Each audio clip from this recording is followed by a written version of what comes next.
दोस्तों स्वागत है आपका अपने इस YouTube चैनल सरकारी एकेडमी ऑफिशियल पर। देखिए आज का हमारा प्रैक्टिस सेट 4 है या जो मॉक टेस्ट चल रहे हैं, मॉक टेस्ट संख्या 4 है। UP triple SC junior assistant के लिए ये जो प्रैक्टिस सेट चलाए जा रहे हैं, अगर आप इन्हें देख लेते हो तो आपके एग्ज़ाम में बहुत ज़्यादा हेल्पफुल ये रहने वाले हैं। 100 क्वेश्चन कराएंगे, यानी अगर प्रश्नों की बात करी जाए तो 100 प्रश्न होंगे। सभी प्रीवियस ईयर क्वेश्चन होंगे जो यूपी ट्रिपल एससी ने ये क्वेश्चन पूछे हैं। तो आपके समय की कीमत को पहचानते हुए हम जल्दी से प्रैक्टिस सेट की तरफ बढ़ते हैं। क्वेश्चन नंबर 1 क्या है हमारा? दोस्तों पहले पार्ट में हिंदी दे रखी है, आप देख सकते हो, हिंदी परिज्ञान और लेखन। क्वेश्चन नंबर 1 है, संधि के कितने भेद होते हैं? तो संधि के कितने भेद होते हैं? संधि के 3 भेद होते हैं। कौन कौन से? स्वर संधि, व्यंजन संधि और एक जो संधि होती है वो विसर्ग संधि होती है। नेक्स्ट क्वेश्चन की तरफ बढ़ते हैं। क्वेश्चन नंबर 2, पेट की अग्नि के लिए शुद्ध शब्द कौन सा है? पेट की अग्नि के लिए शुद्ध शब्द कौन सा है? तो भाई सही आंसर हो जाएगा ऑप्शन नंबर सी, जठर अग्नि। देखिए अगर पहले ऑप्शन की बात करें जो दाव अग्नि है, तो दाव अग्नि किसे कहते हैं? जंगल की आग को। और बड़ा अग्नि किसको कहते हैं? तो समुद्र की आग को। यानी समुद्र की अग्नि को क्या कहते हैं? बड़ा अग्नि। और जंगल की अग्नि को कहते हैं दाव अग्नि। और पेट की अग्नि को कहते हैं जठर अग्नि। नेक्स्ट क्वेश्चन की तरफ बढ़ते हैं। क्वेश्चन नंबर 3 क्या है? क्वेश्चन नंबर 3 है, चिर या चीर का अर्थ क्या है? तो इस चिर का मतलब क्या है और इस चीर का मतलब क्या है? तो सही आंसर जो रहने वाला है, देखिए इस चिर का मतलब पुराना होता है और इस चीर का मतलब कपड़ा होता है। तो ऑप्शन नंबर सी जो है राइट आंसर हमारा रहने वाला है। नेक्स्ट क्वेश्चन की तरफ बढ़ते हैं। क्वेश्चन नंबर 4, युग्म की कौन सी जोड़ी सही है? युग्म की कौन सी जोड़ी सही है? तो अचल और अचला, ये युग्म की सही जोड़ी सही है। बाकी अगर इनकी बात करते हैं, न्याय अन्याय ये विलोम है, मान अपमान ये विलोम है, धरा पृथ्वी ये पर्याय है। तो सही जोड़ी कौन सी है युग्म की? अचल और अचला। क्वेश्चन नंबर 5, दिए गए विकल्पों में से अपेक्षा का अर्थ कौन सा है? अपेक्षा का अर्थ कौन सा है?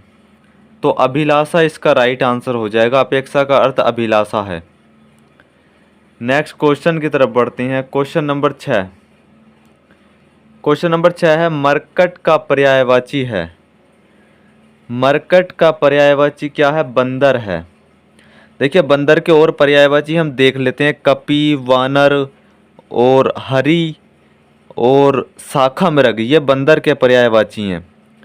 बाकी अगर पुत्र के पर्यायवाची हम देखते हैं तो पुत्र के पर्यायवाची होते हैं आत्मज, सुत, बेटा, तनय, पूत, लड़का। और मित्र के पर्यायवाची की बात करें तो मित्र के पर्यायवाची होते हैं सखा, दोस्त, यार, हमदम, मीत आदि। और पानी की पर्यायवाची की बात करें तो अम्बु, जल, नीर, सलिल ये पानी के पर्यायवाची होते हैं। क्वेश्चन नंबर 7, आविर्भाव का समानार्थी क्या है? आविर्भाव का समानार्थी क्या है? तो अवतरण इसका समानार्थी है। देखिए आविर्भाव का जो समानार्थी शब्द है वो अवतरण होगा। क्वेश्चन नंबर 8, निर्माण का विलोम क्या है? तो निर्माण का विलोम क्या है? नाश, ध्वंस, विनाश या उपरोक्त सभी। बहुत अच्छा क्वेश्चन है, अच्छे से सोच समझ लो। निर्माण का विलोम, तो सही आंसर हमारा हो जाएगा ध्वंस। निर्माण का जो सही विलोम होगा वो ध्वंस हो जाएगा। यानी किसी चीज़ का निर्माण करना और उस चीज़ का ध्वंस कर देना, ये विलोम शब्द हैं एक दूसरे के। क्वेश्चन नंबर 9 की तरफ बढ़ते हैं। क्वेश्चन नंबर 9 क्या है? क्वेश्चन नंबर 9, ई प्रत्यय किस शब्द में नहीं है? ई प्रत्यय किस शब्द में नहीं है? 4 ऑप्शन दे रखे हैं, तेली, माली, चमेली, अलबेली। तो भाई इसका सही आंसर आ जाएगा ई प्रत्यय चमेली शब्द में नहीं है। क्योंकि आपको पता होगा जब प्रत्यय को हटाया जाता है तो प्रत्यय को हटाने के बाद शब्द से मूल शब्द बच जाए। जैसे तेली में से जब ई प्रत्यय हटाएंगे तो तेल प्लस ई, तो तेल क्या है? मूल शब्द है। माली में से जब ई हटा देंगे तो माल प्लस ई, यानी माल जो शब्द है वो मूल शब्द है। अलबेली में अलबेल प्लस ई, तो अलबेल जो है ये मूल शब्द है। तो ई प्रत्यय किस शब्द में नहीं है? चमेली में। अगर चमेली में से ई हटा दोगे, चमेल जो है ये कोई मूल शब्द नहीं है। तो राइट आंसर बी हो जाएगा। क्वेश्चन नंबर 10, ढीठ शब्द का तत्सम है। ढीठ शब्द का तत्सम कौन सा है? तो धृष्ट इसका राइट आंसर हो जाएगा, option number D. Question number 11, इनमें से कौन सा शब्द योगरूढ़ शब्दों की श्रेणी में आता है? योगरूढ़ शब्दों की श्रेणी में कौन सा शब्द आता है? तो भाई सही आंसर हो जाएगा दशानन। योगरूढ़ शब्द कौन से होते हैं? आपने पढ़े होंगे, आपको पता होगा। तो योगरूढ़ शब्दों की श्रेणी में दशानन शब्द आ जाएगा। देखिए, आपको मैं योगरूढ़ शब्दों की अगर बात बताऊं ना, तो योगरूढ़ शब्द कौन से होते हैं अगर कभी आपको पहचान करने को आ जाएं, तो बहुव्रीहि समास के जितने भी उदाहरण होते हैं वो सभी योगरूढ़ शब्द कहलाते हैं। आपको ये पता होना चाहिए कि कौन सा शब्द बहुव्रीहि समास का उदाहरण है। जो भी बहुव्रीहि समास के उदाहरण होंगे वो सभी योगरूढ़ शब्दों की श्रेणी में आ जाएंगे। क्वेश्चन नंबर 12, क्वेश्चन नंबर 12 है, राम सीता से सुंदर है, इस वाक्य में कौन सा कारक है? राम सीता से सुंदर है, इस वाक्य में कारक कौन सा है? तो भाई इसमें अपादान कारक है। देखिए, राम सीता से सुंदर है, इस वाक्य में कौन सा कारक है? अपादान कारक है। संज्ञा के जिस रूप से तुलना, समानता या अलगाव का भाव प्रकट हो उसे अपादान कारक कहते हैं। यहाँ पर क्या हो रहा है? राम सीता से सुंदर है, यहाँ पर तुलना हो रही है ना, राम जी से सीता मैया की तुलना हो रही है, तो अपादान कारक हो जाएगा। कहीं समानता की बात हो, अपादान कारक हो जाएगा। कहीं अलगाव का भाव प्रकट हो रहा हो तो वहाँ पर भी अपादान कारक हो जाएगा। क्वेश्चन नंबर 13, जो इंद्र पर विजय प्राप्त कर चुका हो, जो इंद्र पर विजय प्राप्त कर चुका हो उसे क्या कहते हैं? तो सही आंसर हो जाएगा भाई इसका इंद्रजीत। नेक्स्ट क्वेश्चन की तरफ बढ़ते हैं, इससे पहले हम बात कर लेते हैं। देखिए, इंद्रियों पर विजय पाने वाले को क्या कहते हैं? जितेंद्रिय कहते हैं। क्या कहते हैं? जितेंद्रिय। और इंद्र पर विजय प्राप्त कर चुका उसे इंद्रजीत कहेंगे। क्वेश्चन नंबर 14 की तरफ बढ़ते हैं। क्वेश्चन नंबर 14, किस वाक्य में एक वचन का प्रयोग हुआ है? किस वाक्य में एक वचन का प्रयोग हुआ है? तो लड़के लड़कों को मार रहे हैं, बहुवचन का प्रयोग है। लड़कों ने लड़कों को मारा, बहुवचन का प्रयोग है। लड़के ने लड़के को मारा, इसमें एक वचन हो जाएगा। बाकी लड़के लड़के को मार रहे हैं, तो रहे हैं बहुवचन हो जाएगा। तो ऑप्शन नंबर सी करेक्ट हो जाएगा हमारा। नेक्स्ट क्वेश्चन की तरफ बढ़ते हैं हम। क्वेश्चन नंबर 15 क्या है भाई? क्वेश्चन नंबर 15 है अपना, दिए गए विकल्पों में से कौन सा शब्द स्त्रीलिंग नहीं है? तो कौन सा शब्द स्त्रीलिंग नहीं है? अनानास शब्द स्त्रीलिंग नहीं है। बाकी सब्जी, बुंदेली, चिल्का, झील ये स्त्रीलिंग शब्द हैं। अनानास शब्द जो है पुल्लिंग शब्द है। नेक्स्ट क्वेश्चन, क्वेश्चन नंबर 16, कौन सा संयुक्त क्रिया का भेद नहीं है? तो नाम बोधक जो है ये संयुक्त क्रिया का भेद नहीं है। नेक्स्ट क्वेश्चन की तरफ बढ़ते हैं हम। हमारा क्वेश्चन नंबर 17, सतीश चंचल बालक हैं, इस वाक्य में चंचल शब्द क्या है? विधेय विशेषण है, गुणवाचक विशेषण है, सार्वनामिक विशेषण है या प्रविशेषण है? प्रविशेषण किसे कहते हैं? प्रविशेषण जो शब्द होते हैं वो होते हैं जो विशेषण की भी विशेषता बताएं। तो सतीश चंचल बालक है, इस वाक्य में चंचल क्या है? तो भाई इसमें गुणवाचक विशेषण है। कौन सा विशेषण है? गुणवाचक विशेषण है। देखिए, चंचल शब्द जो है यहाँ सतीश का गुण बता रहा है। चंचल जो है, जैसे सतीश चंचल बालक है, तो चंचल शब्द यहाँ पर सतीश का गुण बता रहा है, अतः यह गुणवाचक विशेषण है। अगर हम बात करें विशेषण के कितने भेद होते हैं, तो भाई विशेषण के 4 भेद होते हैं। वो 4 भेद कौन कौन से? तो गुणवाचक विशेषण, संख्यावाचक विशेषण, परिमाणवाचक विशेषण और सार्वनामिक विशेषण। नेक्स्ट क्वेश्चन की तरफ बढ़ते हैं हम। क्वेश्चन नंबर 18 क्या है? क्वेश्चन नंबर 18 है, सर्वनाम के कुल कितने भेद होते हैं? सर्वनाम के कुल कितने भेद होते हैं? तो 6 भेद होती हैं। वो 6 भेद कौन कौन से होते हैं? देखिए, पुरुषवाचक सर्वनाम होता है, निश्चयवाचक सर्वनाम होता है, निजवाचक सर्वनाम होता है, संबंधवाचक सर्वनाम होता है, अनिश्चयवाचक सर्वनाम होता है और प्रश्नवाचक सर्वनाम होता है। क्वेश्चन नंबर 19, निम्नलिखित शब्दों में से एक की वर्तनी शुद्ध है। यानी ये 4 शब्द दे रखे हैं, इनमें एक की वर्तनी शुद्ध है। कभी कभी क्या होता है ना, एग्जाम हॉल में बैठकर हम क्वेश्चन को अच्छे से नहीं पढ़ पाते, तो यहाँ पर क्वेश्चन को अच्छे से पढ़ना पड़ता है। अगर क्वेश्चन को अच्छे से नहीं पढ़ोगे ना तो क्वेश्चन गलत हो जाएगा जल्दबाजी में, सिली मिस्टेक की वजह से।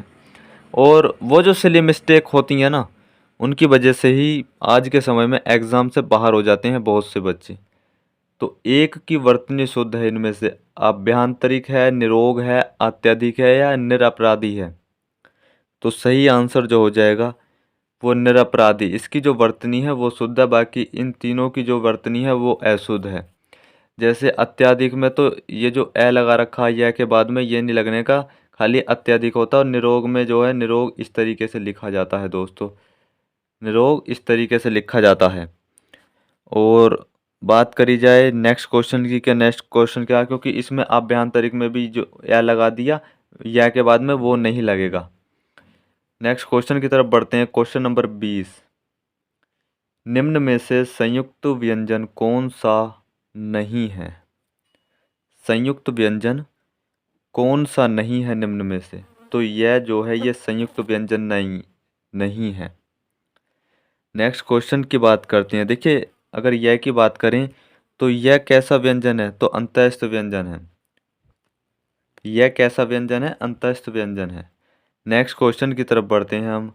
देखिए, ये गद्यांश दे रखा है, इस तरीके से गद्यांश को पढ़ना है और उसके बाद हमें जो है सही आंसर बताने हैं। गद्यांश को पढ़ के हमें सही आंसर बताने हैं दोस्तों। गद्यांश दे रखा है दोस्तों,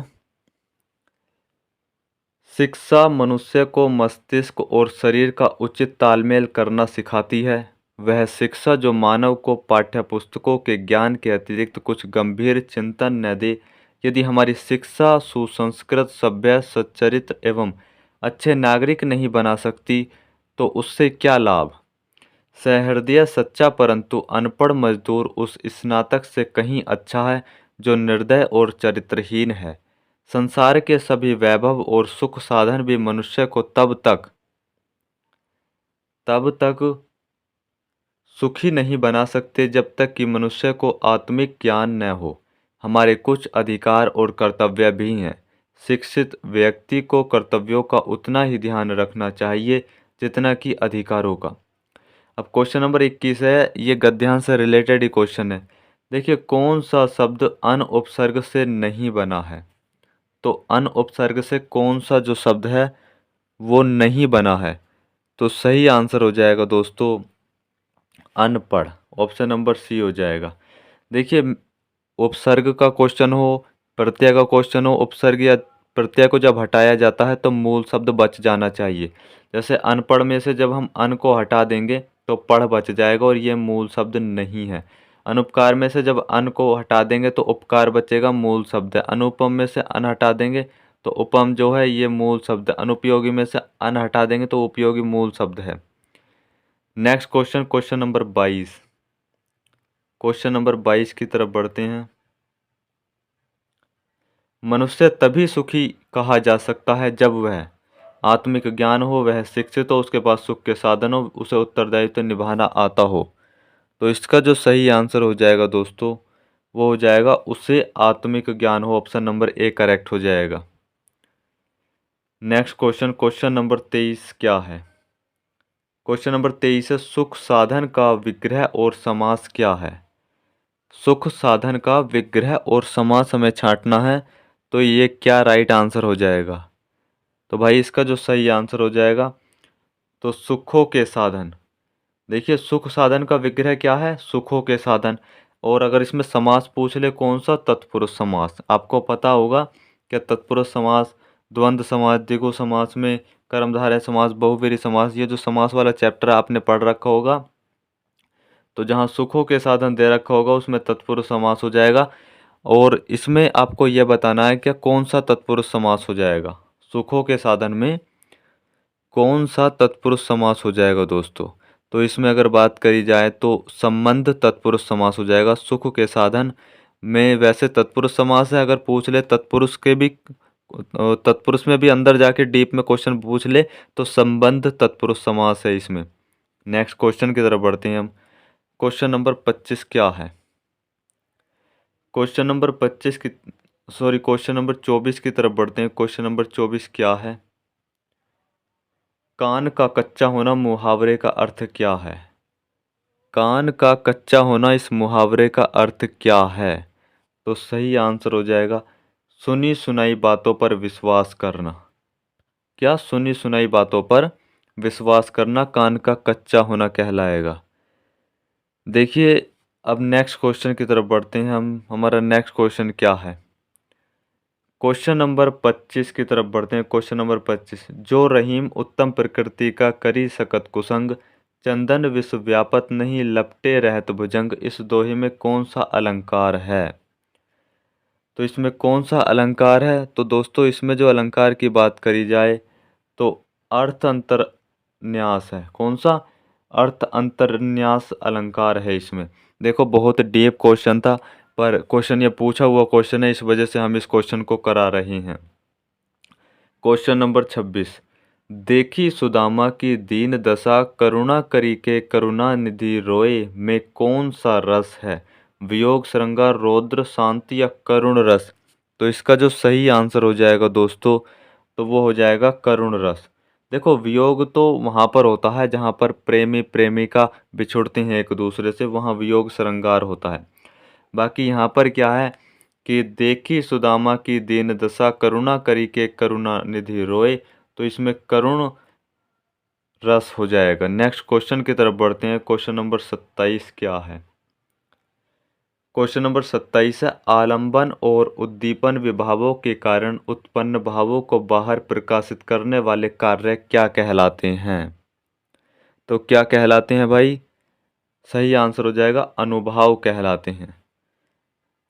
क्या कहलाते हैं? अनुभाव कहलाते हैं। नेक्स्ट क्वेश्चन की तरफ बढ़ते हैं हम। हमारा नेक्स्ट क्वेश्चन क्या है? क्वेश्चन नंबर हमारा 28 है।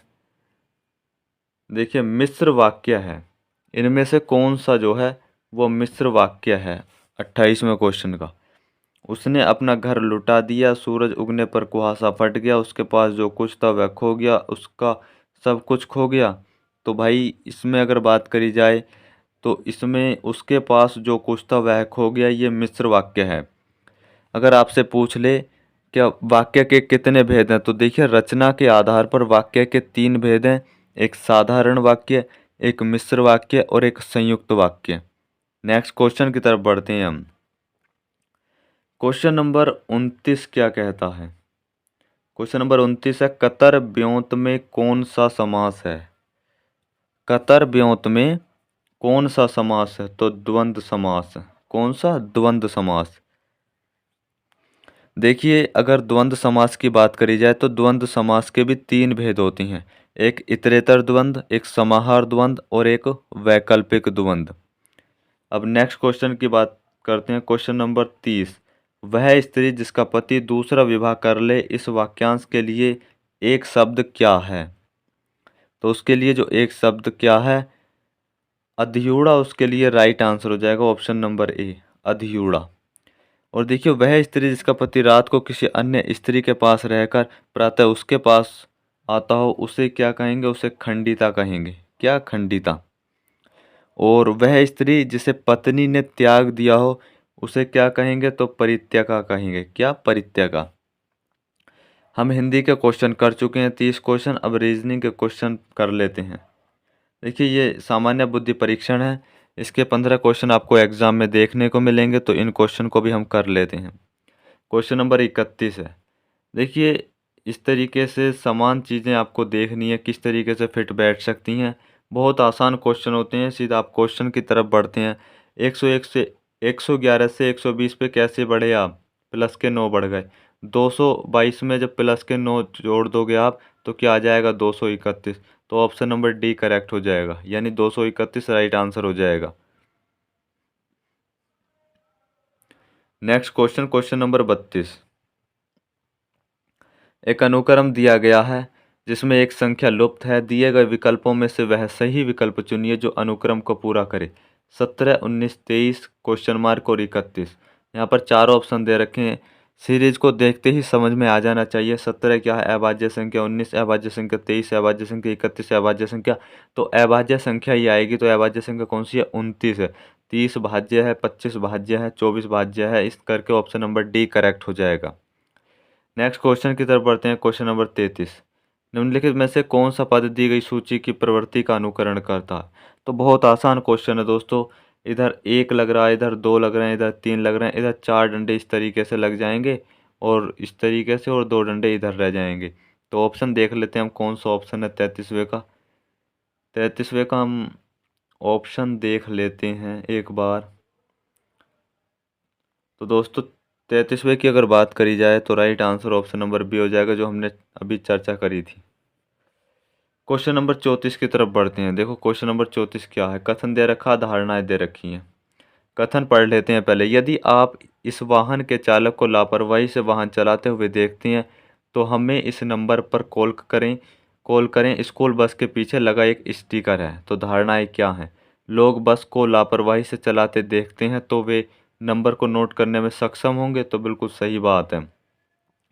कुछ और दूसरी धारणाएं, अधिकारियों का मानना है कि कुछ लोग जब बस को लापरवाही से चलाते देखेंगे तो वे बस पर दिए गए नंबर को नोट करने और कॉल करने का काम करेंगे। तो ये भी सही है।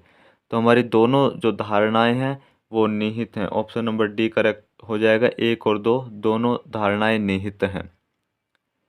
नेक्स्ट क्वेश्चन, क्वेश्चन नंबर 35 है। इसमें भी अभी कथन निष्कर्ष का क्वेश्चन है दोस्तों। कथन दे रखा है, निष्कर्ष दे रखे हैं।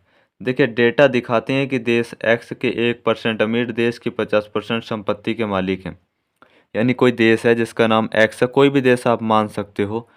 अब उस देश कोई देश एक्स है, उसके जो 1% लोग हैं वो पूरे देश की 50% संपत्ति के मालिक है। तो निष्कर्ष क्या कहता है?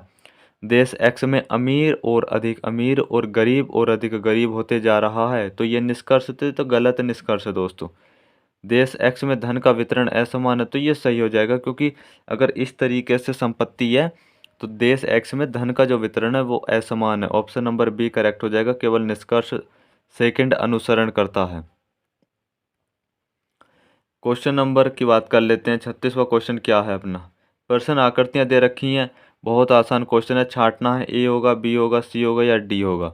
तो देखिए इस तरीके से तीर का चिन्ह है, फिर ऐसे चला गया, फिर ऐसे चला गया, फिर ऐसे जाना चाहिए तीर का चिन्ह।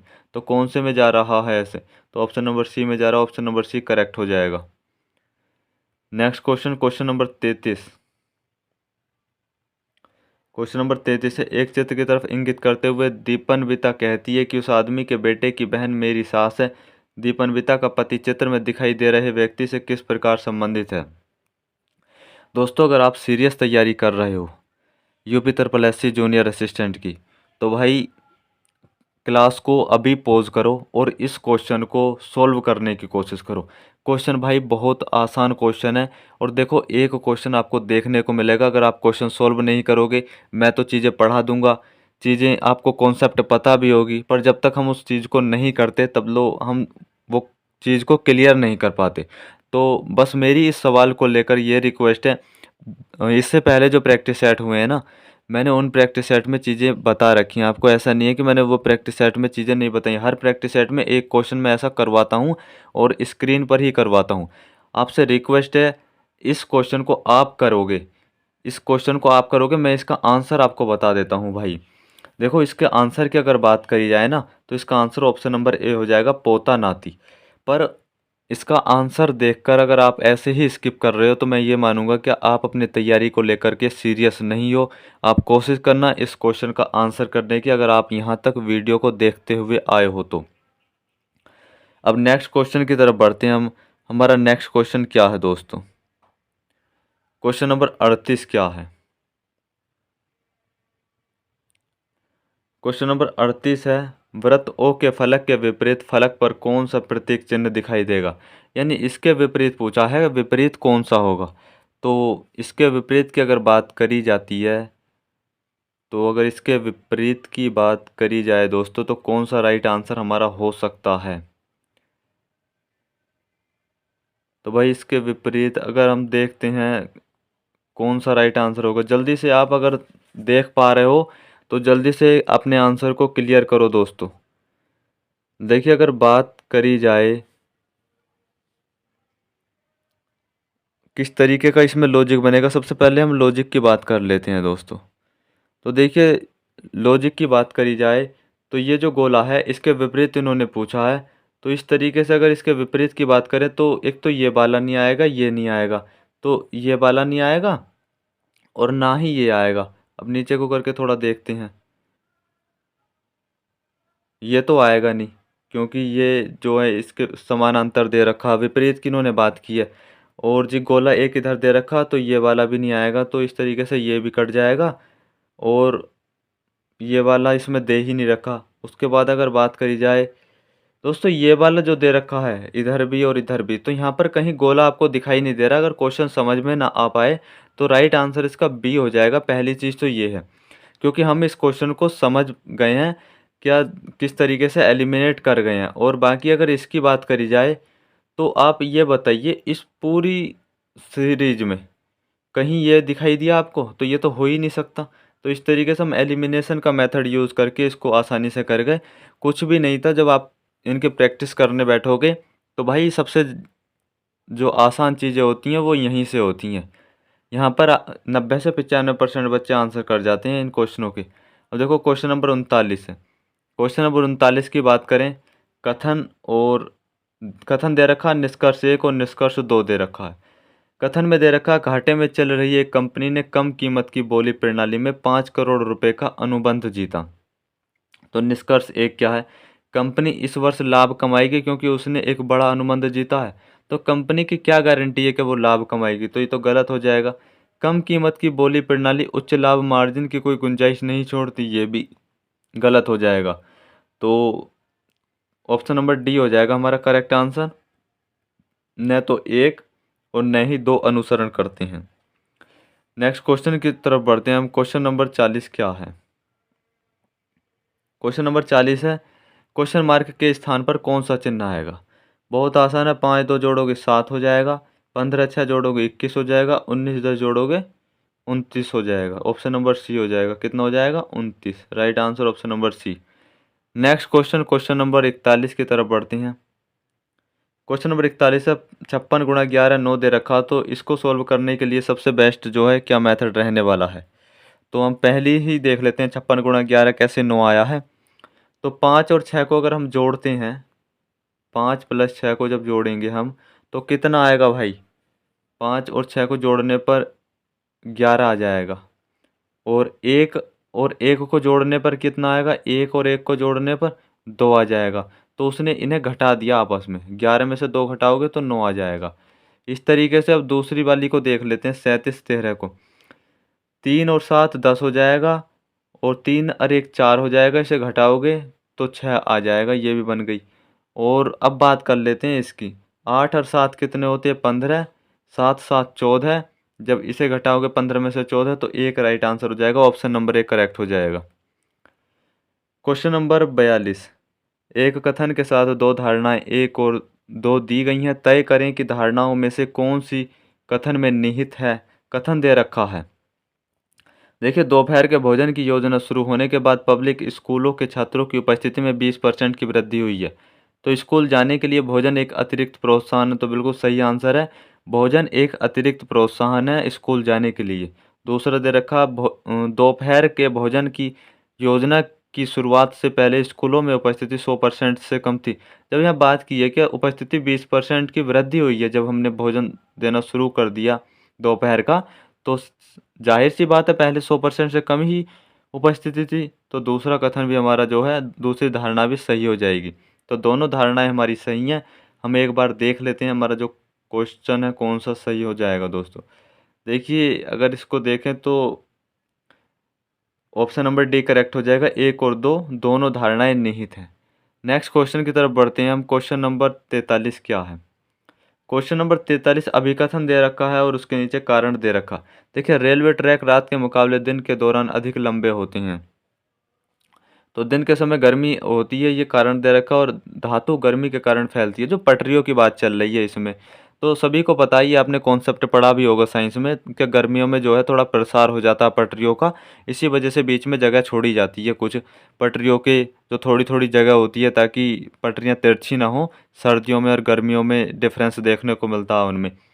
तो इसका जो बात करें तो ए और आर दोनों सत्य हैं, यानी बात है दोनों सही हैं। और आर ए की सही व्याख्या करता है। दिन के समय गर्मी अधिक होती है, धातु गर्मी के कारण फैलती है, तो ये बिल्कुल सही है। गर्मी में धातु फैलती है, तो ऑप्शन नंबर ए ही सही हो जाएगा हमारा। ए और आर दोनों सत्य हैं और आर ए की सही व्याख्या करता है। Next question, question number 44। Question number 44 है। देखिए, इस चित्र के अनुसार, ये जो चित्र दे रखा है इसके अनुसार बात कही है। क्या उन छात्रों को दर्शाना है जो भौतिकी और रसायन विज्ञान का अध्ययन करते हैं, जो भौतिकी और रसायन विज्ञान का अध्ययन करते हैं, लेकिन गणित का नहीं, लेकिन मैथमेटिक्स का नहीं करने चाहिए। तो मैथमेटिक्स के गोले वाले तो ये आ गए, ये मैथमेटिक्स का भी करते हैं और कुछ केमिस्ट्री का, कुछ फिजिक्स का भी करते हैं। अब उसने कहा भौतिकी और रसायन का करने चाहिए, बाकी मैथ का नहीं करना चाहिए, तो वो तो टी है। एक पूछा उसने कि दोनों का अध्ययन करना चाहिए, टी राइट आंसर हो जाएगा। ऑप्शन नंबर डी करेक्ट हो जाएगा। Question number 45। आपको निर्णय करना है कि दिए गए वक्तव्य में से कौन सा निश्चित रूप से सही निष्कर्ष या मान्यता निकाला जा सकता है। कथन दे रखा है, उसके बाद निष्कर्ष दे रखे हैं। कथन की बात करें तो पौष्टिक भोजन स्वादिष्ट और स्वास्थ्य के लिए अच्छा होता है। शहद पौष्टिक है, तो शहद स्वास्थ्य के लिए अच्छा, तो बिल्कुल सही बात है। शहद पौष्टिक है तो शहद स्वास्थ्य के लिए अच्छा ही होगा, क्योंकि इन्होंने कथन में बात कह रखी है कि पौष्टिक भोजन स्वादिष्ट और स्वास्थ्य के लिए अच्छा होता है। स्वादिष्ट भोजन पौष्टिक होता है, तो ज़रूरी नहीं है कि स्वादिष्ट भोजन जो है पौष्टिक ही हो। तो दूसरा वाला हमारा गलत हो जाएगा, केवल निष्कर्ष एक सही है हमारा। नेक्स्ट क्वेश्चन की तरफ बढ़ते हैं हम दोस्तों। नेक्स्ट क्वेश्चन क्या है हमारा? क्वेश्चन नंबर 46 की तरफ बढ़ते हैं। देखो, अब हमने उसके क्वेश्चन भी कर लिए रीजनिंग के, अब सामान्य जानकारी के क्वेश्चन कर लेते हैं, जो 20 क्वेश्चन देखने को मिलेंगे। Question number 46। चालुक्य राजवंश भारत के किस भाग का एक प्रमुख साम्राज्य था?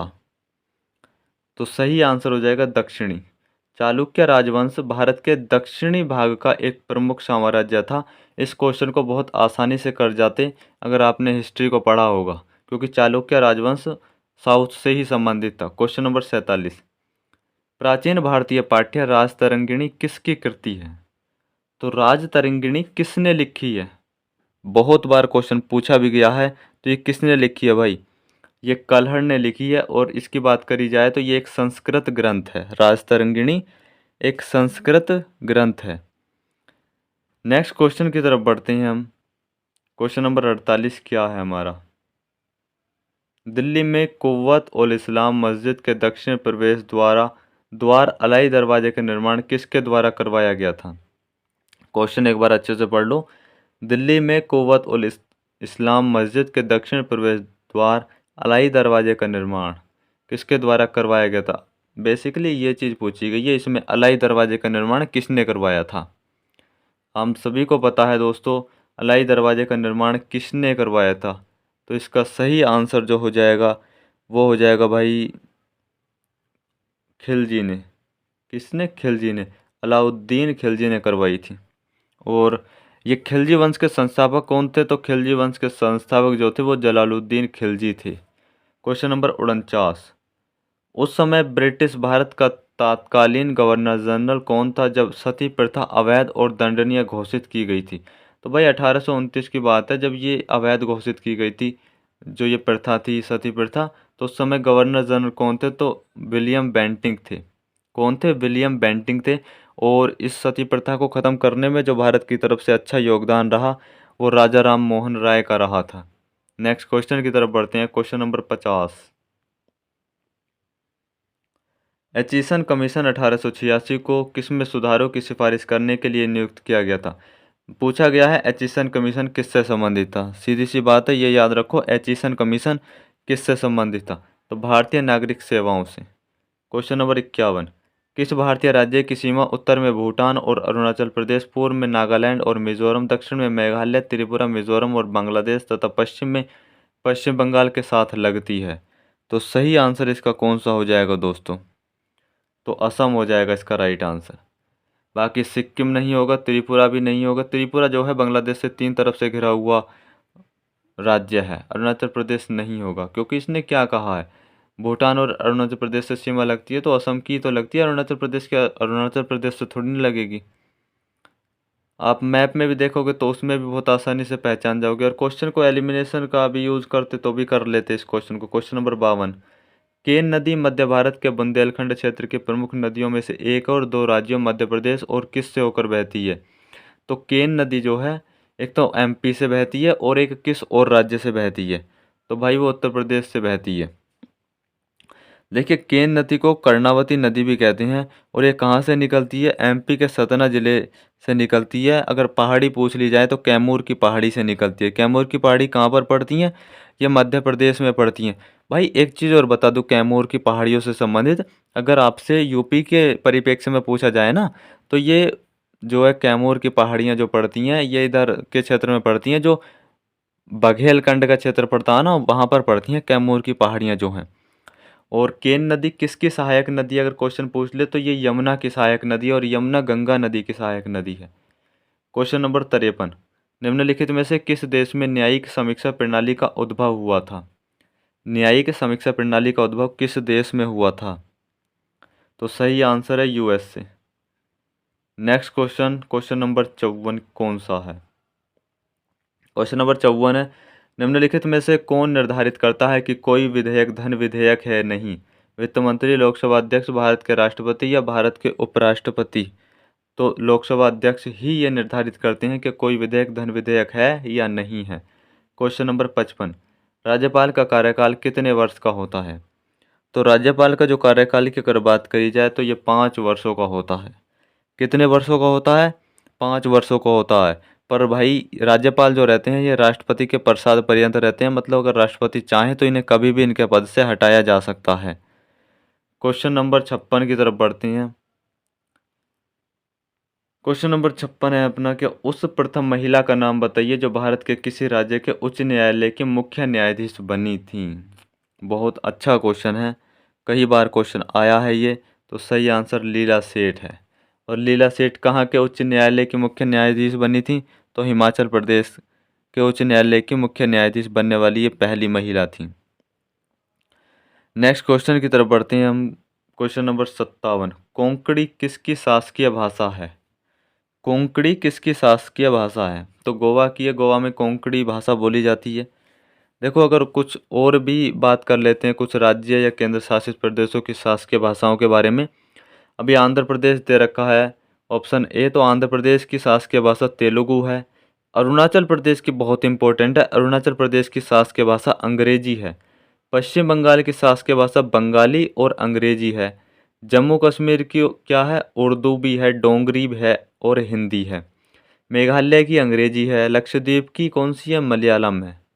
लक्षद्वीप की कौन सी भाषा है शासकीय भाषा? मलयालम। त्रिपुरा की बंगाली, इंपॉर्टेंट है दोस्तों। पश्चिम बंगाल की बंगाली और अंग्रेजी है, त्रिपुरा की बंगाली है। दादरा एवं नागर हवेली की मराठी, गुजराती, हिंदी। दादरा एवं नागर हवेली की मराठी भी है, गुजराती भी है और हिंदी भी है। केरल की मलयालम है, बिहार की हिंदी है और उर्दू है। नेक्स्ट क्वेश्चन की तरफ बढ़ते हैं। क्वेश्चन नंबर 58 कौन सा है अपना? क्वेश्चन नंबर 58 है, बैंक किस पर ब्याज अर्जित करते हैं? बैंक किस पर ब्याज अर्जित करते हैं? जमा राशि पर, ऋण पर, डिमांड ड्राफ्ट पर या विनिमय बिल पर? तो भाई सही आंसर हो जाएगा ऋण पर ही तो ब्याज अर्जित करते हैं। अगर आपको जो है बैंक ऋण देंगे तो उस पर ही तो वो ब्याज आपसे लेंगे। अगर आपने राशि जमा करी है बैंक में तो उससे तो वो कोई भी ब्याज अर्जित नहीं करेंगे। अगर आपको ऋण दिया है बैंक ने तो आपसे ब्याज लिया जाएगा उस ऋण के साथ साथ। Question number 59, Hindu rate of growth शब्द किसने प्रस्तावित किया? हिंदू रेट ऑफ ग्रोथ शब्द किसने प्रस्तावित किया था? तो ये किसने प्रस्तावित किया था भाई? राजकृष्ण ने। बहुत अच्छा क्वेश्चन है। ये क्वेश्चन बहुत ज़्यादा इंपॉर्टेंट क्वेश्चन है, कई बार ये क्वेश्चन पूछा गया है, हिंदू रेट ऑफ ग्रोथ। क्योंकि मैं किसी मॉक टेस्ट में भी शायद इस क्वेश्चन को देख रहा था, तो उसमें भी हिंदू रेट ऑफ ग्रोथ से संबंधित क्वेश्चन था। सही आंसर हमारा हो जाएगा, कौन सा सही आंसर हो जाएगा? राज कृष्ण हमारा सही आंसर हो जाएगा। क्वेश्चन नंबर 60 की तरफ बढ़ते हैं हम। क्वेश्चन नंबर 60 क्या है?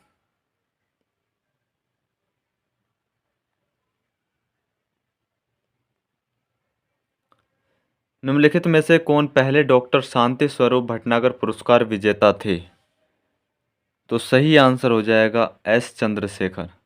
क्वेश्चन नंबर 61, अप्रैल 2023 में किस राज्य ने ऑनलाइन गैम्बलिंग पर प्रतिबंध लगाने से संबंधित कानून बनाया है? ऑनलाइन गैम्बलिंग क्या होती है? जो ऑनलाइन सट्टा चलाया जाता है, जैसे आप देखते होंगे आजकल आईपीएल चल रहे हैं, तो आईपीएल में ड्रीम 11 और माई 11 सर्कल या फिर एमपीएल, ये जितने भी ऐप होते हैं ये गैम्बलिंग ऐप होते हैं सभी के सभी। तो अप्रैल 2023 में किस राज्य ने ऑनलाइन गैम्बलिंग पर प्रतिबंध लगाने से संबंधित कानून बनाया था? तो ये बनाया था भाई तमिलनाडु सरकार ने। क्वेश्चन नंबर 62, किस राज्य ने अंबेडकर जयंती को समता दिवस के रूप में मनाया है? अंबेडकर जयंती को समता दिवस के रूप में किस राज्य ने मनाया है? तो तमिलनाडु ने। राइट आंसर ऑप्शन बी हो जाएगा तमिलनाडु। क्वेश्चन नंबर 63, अप्रैल 2023 में चर्चा में रहा R21 क्या है? देखो क्वेश्चन ये पूछ सकता है, कभी आप ये सोच रहे हो कि ये तो भाई 2023 के क्वेश्चन है, करंट अफेयर है, ये पिछला क्वेश्चन पूछ लेता है, डेढ़ डेढ़ दो दो साल के भी क्वेश्चन पूछ लेता है कोई कोई क्वेश्चन। तो ये इंपॉर्टेंट क्वेश्चन, ये पूछे हुए क्वेश्चन है, तभी मैं आपको करा रहा हूँ। तो R21 क्या है जो चर्चा में रहा था 2023 में? तो सही आंसर हो जाएगा दोस्तों, ये एक वैक्सीन थी। क्या थी भाई? एक वैक्सीन थी। और इस वैक्सीन को किसने बनाया था? तो ऑक्सफोर्ड यूनिवर्सिटी द्वारा इसको बनाया गया था। और जी अगर बात करी जाए तो अफ्रीकी देश घाना ने इसको अपने यहाँ इस्तेमाल की मंजूरी भी प्रदान कर दी थी। और ये किस से संबंधित था? R21। R21 मलेरिया रोग के उपचार में इस्तेमाल होने वाली वैक्सीन है। Next question, question number 64, Parshuram Kund महोत्सव का आयोजन किस राज्य में किया गया? तो किस में किया गया? परशुराम कुंड महोत्सव का आयोजन किस राज्य में किया गया? तो भाई ये अरुणाचल प्रदेश में किया गया। कहाँ पर? अरुणाचल प्रदेश में। ये क्वेश्चन बहुत अच्छा क्वेश्चन है, और ऐसे क्वेश्चन पे पहुंचने के लिए क्वेश्चन के बारे में आपको पता होनी चाहिए। क्वेश्चन नंबर 65, अप्रैल 2023 में सांग महोत्सव का आयोजन किस राज्य में किया गया? तो हरियाणा में। सांग महोत्सव का आयोजन हरियाणा में किया गया। अब 65 तक हम कर चुके हैं, अब 15 क्वेश्चन कंप्यूटर के कर लेते हैं। 15 क्वेश्चन कंप्यूटर का देखने को मिलेंगे, कंप्यूटर एवं सूचना प्रौद्योगिकी। क्वेश्चन नंबर 66, एक्यूमुलेटर किसका एक समकालित घटक है? किसका समकालित घटक है? तो भाई ये सीपीयू का। Accumulator is an integral components of CPU. Right answer हो जाएगा। क्वेश्चन नंबर 63 की तरफ बढ़ते हैं। क्वेश्चन नंबर 63 क्या है? मेमोरी आकार और प्रदर्शन के आधार पर किस प्रकार के कंप्यूटर को बिग आयरन के रूप में जाना जाता है? तो बिग आयरन के रूप में किसे जाना जाता है? तो मेन फ्रेम कंप्यूटर को। क्वेश्चन नंबर 68, किसी समस्या को परिभाषित करने की प्रक्रिया कुछ चरणों की शर्तें हैं और फिर प्रत्येक चरण की खोज को आगे किस रूप में जाना जाता है? तो चरणवार शोधन में, स्टेप वाइज रिफाइनमेंट के रूप में जाना जाता है। नेक्स्ट क्वेश्चन, क्वेश्चन नंबर 69, एक कंप्यूटर सिस्टम की विशेषता है जो तर्क करने, सीखने और समस्या हल करने में सक्षम है, उसे क्या कहा जाता है? तो उसे आर्टिफिशियल इंटेलिजेंस कहा जाता है। ऑप्शन नंबर ए करेक्ट हो जाएगा। क्वेश्चन नंबर 70, निम्नलिखित में से कौन इंगित करेगा कि मदरबोर्ड की बैटरी विफल हो गई है? तो कौन इंगित करेगा भाई? वो करेगा हार्डवेयर सेटिंग वर्तमान दिनांक और समय सहित डिफ़ॉल्ट मानों पर वापस लौटे। ऑप्शन नंबर डी करेक्ट हो जाएगा। क्वेश्चन नंबर 71, उस नई तकनीक को क्या कहते हैं जो एक कृत्रिम दुनिया के सृजन की क्षमता प्रदान करती है और उसमें लोग परस्पर अंतःक्रिया भी करने लगते हैं? तो इसका सही आंसर हो जाएगा आभासी वास्तविकता। क्वेश्चन नंबर 72, कंप्यूटर प्रोग्रामिंग में वायरस का सही पूर्ण रूप क्या है? तो वायरस की फुल फॉर्म क्या रहने वाली है? तो सही आंसर है वायरस की फुल फॉर्म की vital information resource under seize. Option number B correct हो जाएगा। क्या vital information resources under seize right answer हो जाएगा। Next question, question number 73, ATM का संक्षिप्त रूप क्या है? तो एटीएम का संक्षिप्त रूप बहुत अच्छा क्वेश्चन है। ऑटोमेटिक टेलर मशीन होता है या ऑटोमेटेड टेलर मशीन होता है? तो भाई इसका जो सही आंसर होगा वो होगा ऑटोमेटेड टेलर मशीन होता है। ऑप्शन नंबर बी करेक्ट हो जाएगा। क्वेश्चन नंबर 74, आपकी मौजूदा फाइल नए रूप में किसके द्वारा सेव की जा सकती है बिना आपकी मूल फाइल को अधिलेखित किए बिना? यानी saving your current file as a new one without overwriting the original file can be done via. तो भाई इसका सही आंसर जो है वो हो जाएगा सेव अज। यानी सेव अज जो होता है वो होता है कि सेव माने तो होता है आपकी फाइल जो है पहले से सेव पड़ी है। अब अगर उसी फाइल को दोबारा सेव करना चाहते हो ना, सेव हुई हुई फाइल को, या थोड़ा चेंज भी करते हो तो सेव अज कर सकते हो। अगर सेव अज के लिए शॉर्टकट की पूछ ले तो F12 जो है वो शॉर्टकट की होती है सेव अज के लिए। क्वेश्चन नंबर 75 की तरफ बढ़ते हैं। इन MS word you can display the find and replace dialog box by pressing which of the following function की। इसको हिंदी में और देख लेते हैं एक बार।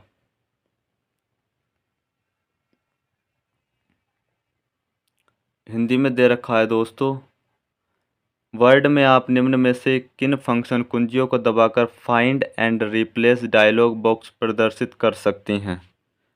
तो सही आंसर हो जाएगा F5। देखिए माइक्रोसॉफ्ट वर्ड में F5 या Ctrl+F को दबाकर find and replace dialog box प्रदर्शित कर सकते हैं। नेक्स्ट क्वेश्चन की तरफ बढ़ते हैं। क्वेश्चन नंबर 76 क्या है? स्प्रेडशीट के विश्लेषण के लिए निम्न में से कौन सा उपकरण नहीं है? तो स्प्रेडशीट जो बनाई जाती है वो कहाँ बनाई जाती है? सबसे पहले तो आपको ये ही पता होना चाहिए दोस्तों। तो भाई स्प्रेडशीट कहाँ बनाई जाती है? ये एक्सेल में बनाई जाती हैं स्प्रेडशीट। और पूछा है स्प्रेडशीट के विश्लेषण के लिए निम्न में से कौन सा उपकरण नहीं है? तो कौन सा नहीं है? मेल मर्ज नहीं है, मेल मर्ज उपकरण नहीं है। Next question, question number 77। Question number 77 है, यदि सैंपल वर्कशीट में MS एक्सेल सूत्र सेलिंग B110 लागू किया जाए तो उसका परिणाम क्या होगा?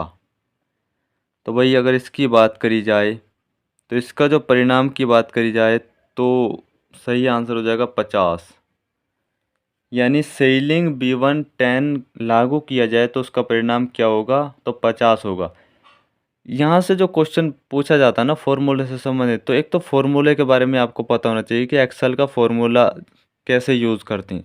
तो भाई एक्सेल में कोई भी फॉर्मूला अगर आप यूज़ करना चाहते हो ना तो बराबर का चिन्ह होना चाहिए। और अभी ये जो चीज़ें बताई हैं ना, ये सेलिंग B110, इसका आंसर 50 है। तो मुझे उम्मीद है आपके समझ में आई नहीं होगी ये चीज़। एक वीडियो मैं जल्दी अपलोड करूँगा, यानी जैसे ये प्रैक्टिस सेट देख रहे होगे तो हो सकता है अपलोड कर दूँ मैं, जहाँ पर एक्सेल के फॉर्मूलों से संबंधित इंपॉर्टेंट चीज़ें मैं आपको पढ़ाऊँगा।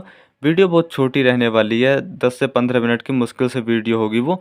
उसे देख लेना, सारे फॉर्मूले आपके वहाँ से क्लियर हो जाएंगे। कुछ भी पूछ लेगा ना वो एक्सेल के फॉर्मूले से तो उसका आंसर आप बता सकते हो। अभी मैं अगर इसे बता दूंगा तो बहुत फॉर्मूले हैं, कोई सा भी आपसे पूछ सकता है ना एग्ज़ाम में। तो क्वेश्चन नंबर 78 देखिए, किसका अर्थ उन अवांछित वाणिज्यिक ईमेल से है जिनकी इंटरनेट पर बाढ़ रहती है? तो स्पैम।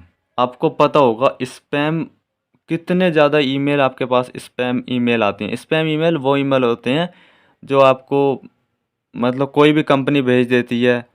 कोई भी कंपनी हो सकती है, XYZ, गूगल की कोई कंपनी है, या फिर आप किसी प्लेटफॉर्म से आप पढ़े भी नहीं है, बस आपने विजिट किया एक बार, वहाँ से ईमेल आ जाते हैं। वो सभी स्पैम ईमेल के अंतर्गत आता है। जो आपके काम के ईमेल नहीं है ना, बेसिकली ये समझ लेना, वो स्पैम ईमेल होते हैं।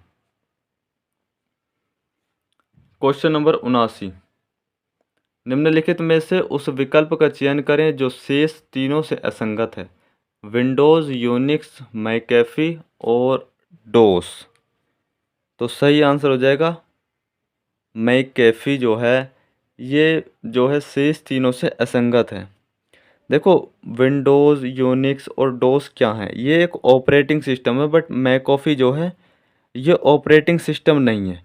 ये क्या है, एक अमेरिका की सॉफ्टवेयर कंपनी का नाम है मैकेफी, जो एंटीवायरस और VPN की सर्विस प्रोवाइड कराती है। नेक्स्ट क्वेश्चन, क्वेश्चन नंबर 80 क्या है, सीमोस का पूरा नाम क्या है। तो सीमोस की फुल फॉर्म पूछी गई है इसमें।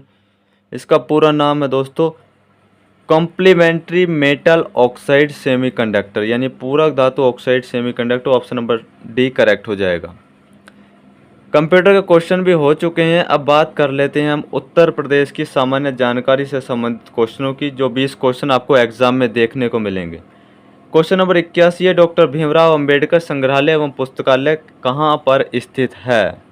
तो कहाँ पर स्थित है, रामपुर में स्थित है। और भाई इसकी स्थापना कब हुई थी, इस डॉक्टर भीमराव अंबेडकर संग्रहालय की स्थापना कब हुई थी रामपुर में, 2004 में हुई थी। कब, 2004 में। नेक्स्ट क्वेश्चन, क्वेश्चन नंबर 82 की तरफ बढ़ते हैं। क्वेश्चन नंबर 82 है, वर्ष 2011 की जनगणना के अनुसार उत्तर प्रदेश में महिला साक्षरता दर क्या थी। तो महिला साक्षरता दर क्या थी भाई, 57.20%। देखिए, अगर जनगणना से संबंधित कोई क्वेश्चन हो, और पहली चीज़ तो यह है कि एक क्वेश्चन देखने को मिलता है जनगणना से, किसी भी एग्ज़ाम में आप बैठ जाना, क्योंकि बहुत अच्छा टॉपिक है।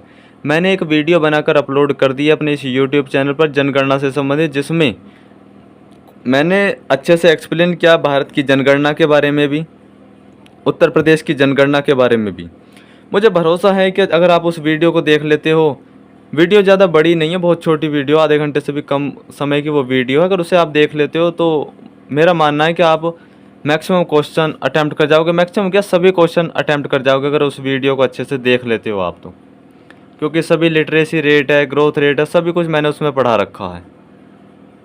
क्वेश्चन नंबर 83, किशोरी बालिका योजना किस वर्ष में कितने दिनों के लिए विद्यालय में उपस्थित न होने पर लड़कियों को संतुलित आहार प्रदान करने की पेशकश करती है। तो इसका सही आंसर है 300 दिनों के लिए। यानी 300 दिनों का मतलब तो यही हो गया कि पूरे वर्ष के लिए, क्योंकि बाकी तो अगर 65 दिन की 65-66 दिन की बात की जाए तो इतनी छुट्टियां भी होती हैं कि मई जून में भी छुट्टियां पड़ती हैं और बीच में भी संडे पड़ते हैं। तो इस तरीके से यानी 300 दिनों के लिए विद्यालय में उपस्थित न होने पर लड़कियों को संतुलित आहार प्रदान करने की पेशकश करती है जो किशोरी बालिका योजना। क्योंकि योजना से संबंधित भी क्वेश्चन, एक दो क्वेश्चन पूछा जाएगा।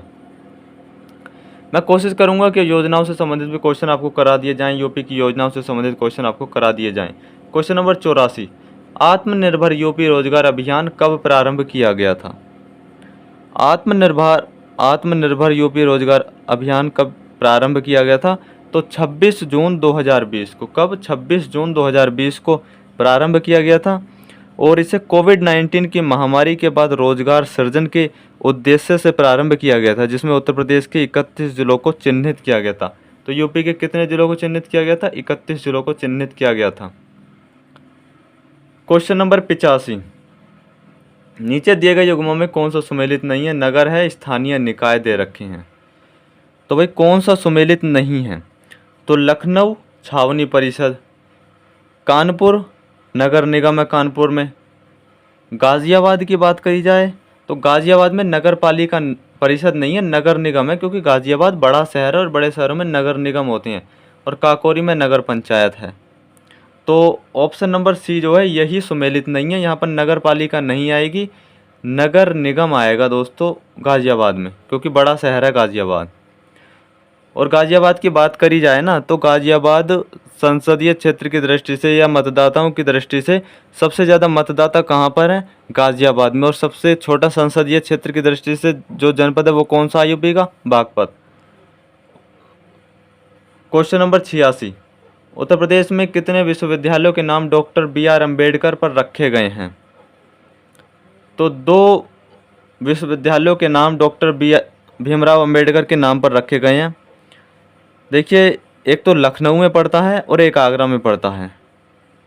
अगर लखनऊ वाले की बात करी जाए तो लखनऊ में जो स्थित है वो लखनऊ में स्थित जो है वो विश्वविद्यालय केंद्रीय विश्वविद्यालय है।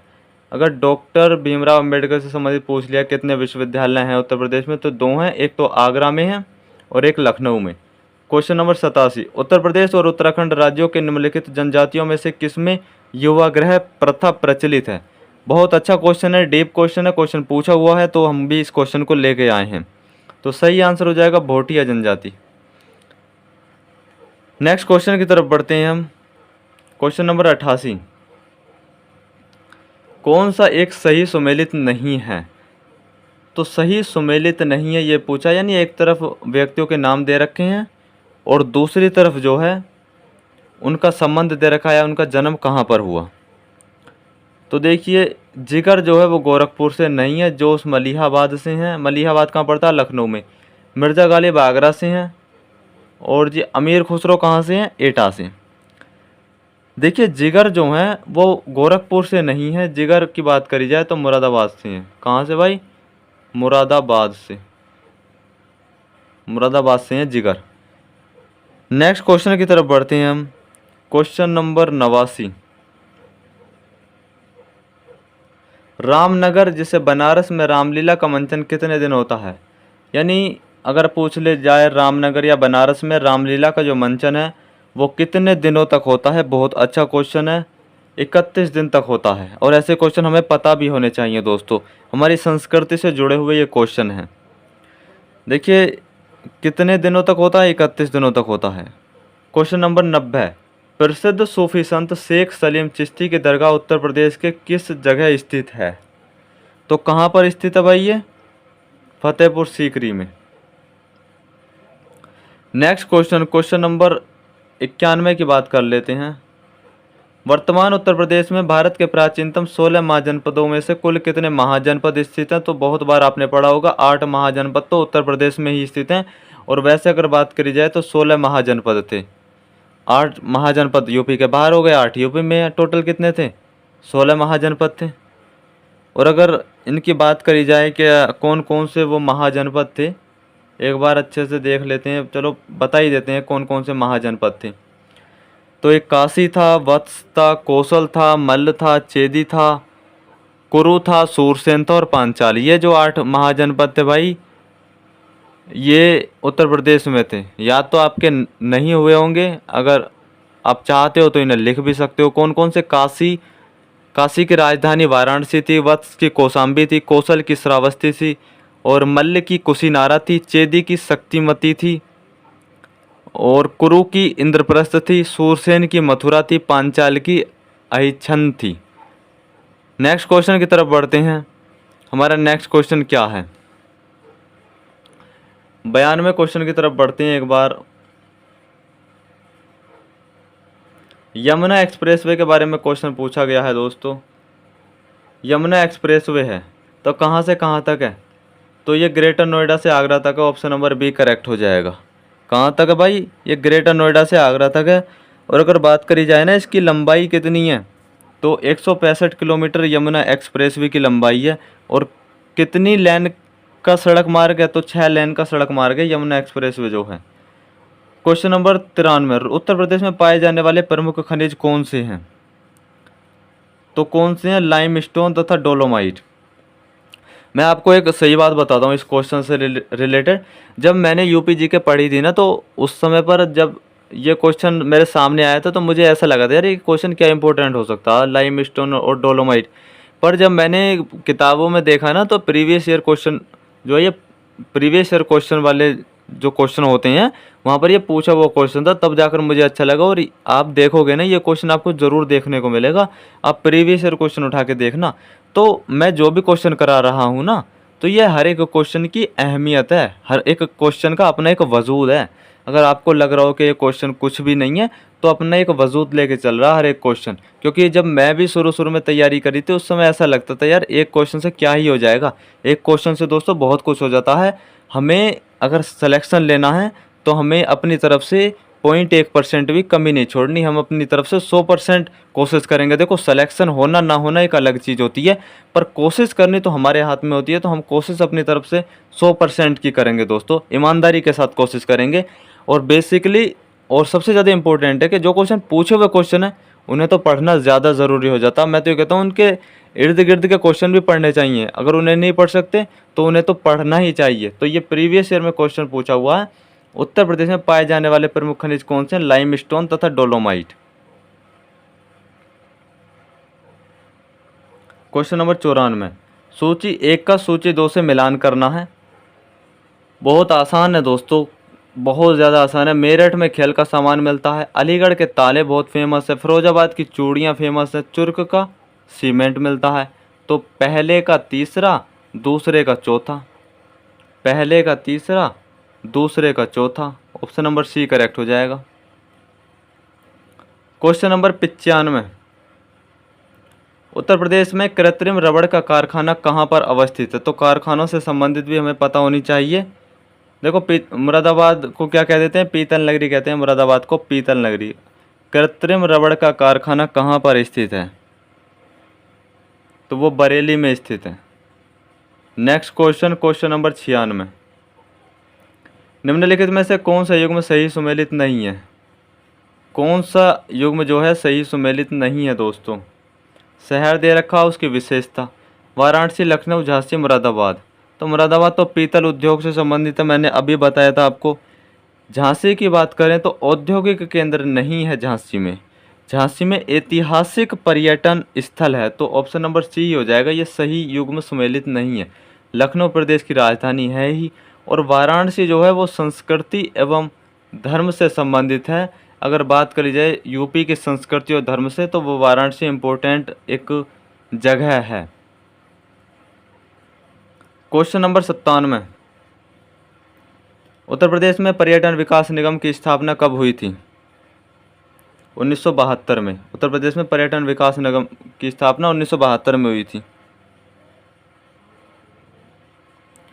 और 1974 में उत्तर प्रदेश राज्य पर्यटन विकास निगम की स्थापना की गई थी। तो यहाँ पर जो राइट आंसर हो जाएगा दोस्तों, अगर 97 की बात करें तो ए हो जाएगा कि उत्तर प्रदेश में पर्यटन विकास निगम की स्थापना कब हुई थी? 1972 में।